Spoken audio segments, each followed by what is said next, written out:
से तो पूरा देश आपको जानता है, लेकिन आज आपने उपकृत कर दिया हमारे शो पे आके। मैं बहुत कृतज्ञ हूं और मैं अपनी कृतज्ञता आपको ज्ञापित करता हूं। आप दोनों महानुभाव का बहुत बहुत स्वागत है।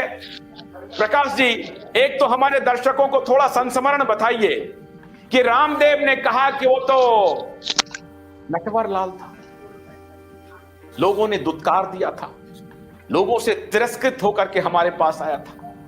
क्या ये कभी आपको सुनने का मौका मिला कि हाँ, राजीव भाई दीक्षित नटवरलाल था?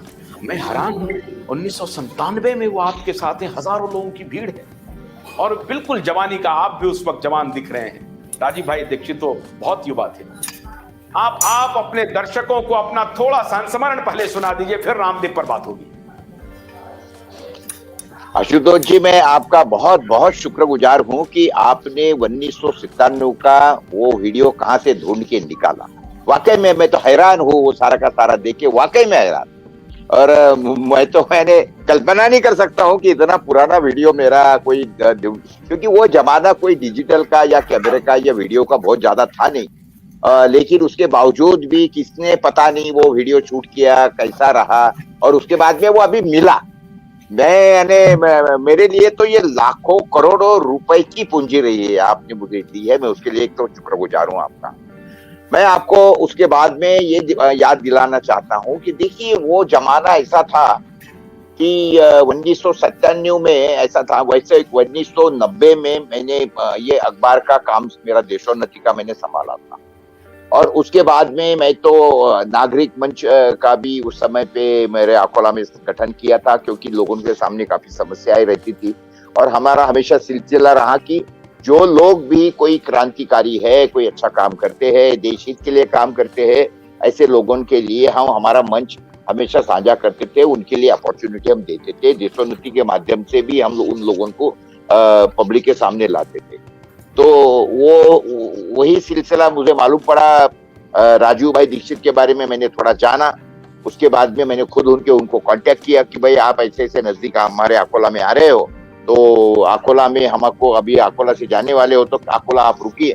तो बोले भाई ठीक है, मैं वो प्रयत्न करता हूँ। राजीव भाई ने उस दिन हमारे लिए, जैसे उन्होंने उसके वो लेक्चर के अंदर ही बोला कि करीब एक डेढ़ दिन पहले हमने उनको कांटेक्ट किया था कि आप फलाने गांव को जा रहे हैं, तो रास्ते में अकोला पड़ता है, तो आप रुकिए हमारे यहाँ। वो आए, उन्होंने मान्य किया। और 1.5 दिन के इसे कम से कम हमने उस जमाने में 1,500-2 हजार लोगों का वो भीड़ वो हॉल के अंदर हमने जमा लिया था। तो उसके बाद में वो लेक्चर हुआ उनका, और मैं तो वो लेक्चर सुनने के बाद में, करीब आपने देखा है वो 3 घंटे लेक्चर हुआ, 3 घंटे, और एक आदमी नहीं उठा, हॉल खचाखच भरा था। और वो 3 दिन का जो पहला लेक्चर राजीव भाई का हुआ, उसके बाद में मैं राजीव भाई का दीवाना हो गया। मैं भी उसके बाद में राजीव भाई के साथ में तह हयात, जब तक कि वो जिंदा थे तब तक के मैं जुड़ा रहा।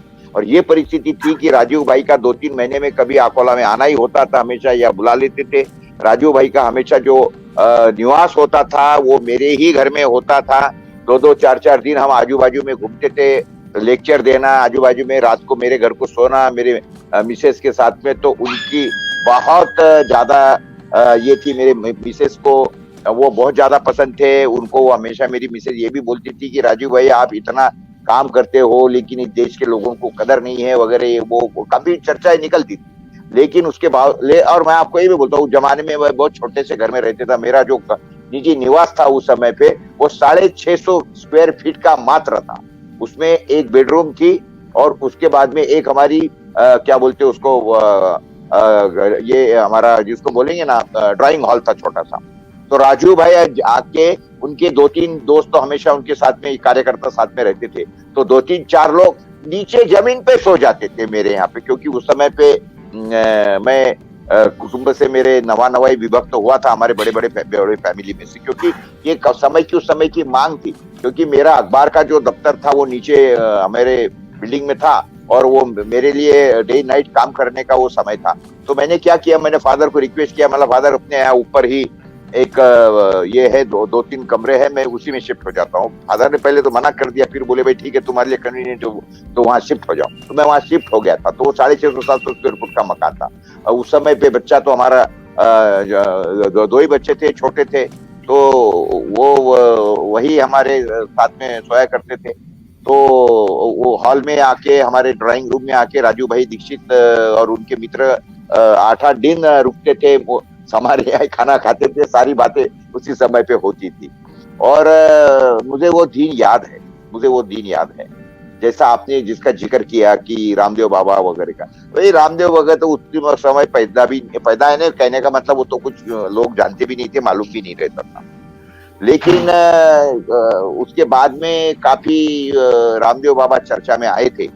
और उसके बाद में एक दिन मेरे पास में आके राजू भाई बोलने लगे कि ऐसा ऐसा हुआ है और वो रामदेव जी मुझे बुला रहे हैं। तो मैंने भी उनको बोला, मैंने बोला यार छोड़ो, मैंने देखा है वो आदमी का, वो कोई समझ चला दिमाग में तो बोले भाई नहीं, ऐसा प्रकाश भाई ऐसा है कि जो मैं काम कर रहा हूँ कि लोगों के सामने ये सारी चीजें लाने का, तो देश क्या है कि भारतीय वस्तु लोगों के पास में पहुंचे, ये फॉरेन का माल ना बिके। तो बोले रामदेव बाबा जो है वो ये करना चाहते हैं, तो वो बोलते हैं कि भाई विकल्प देता हूं मैं बहुत अच्छी तरह से। तो मैंने बोला भाई देखिए, मुझे तो ये बात कोई जच नहीं रही है, तो वो कोई मतलब निकलेगा नहीं ये इससे, और ये कुछ पॉसिबल होगा नहीं। लेकिन वो हमारी काफी चर्चा हुई। बाद में फिर उन्होंने एक दिन वर्धा में वो कार्यक्रम रखा था, और वहां पर वो जाहिर रीति से हमारे रामदेव बाबा के यहाँ ज्वाइन हो गए थे। तो वो दिन मुझे याद है। उसके बाद में कई बार उनसे मेरी बात भी हुई, चर्चा भी हुई। मैंने उनको कई बार उनको मैंने मना भी किया था, वापिस से बोला था कि छोड़ो यार, उसके फंदे में मत पड़ो करके।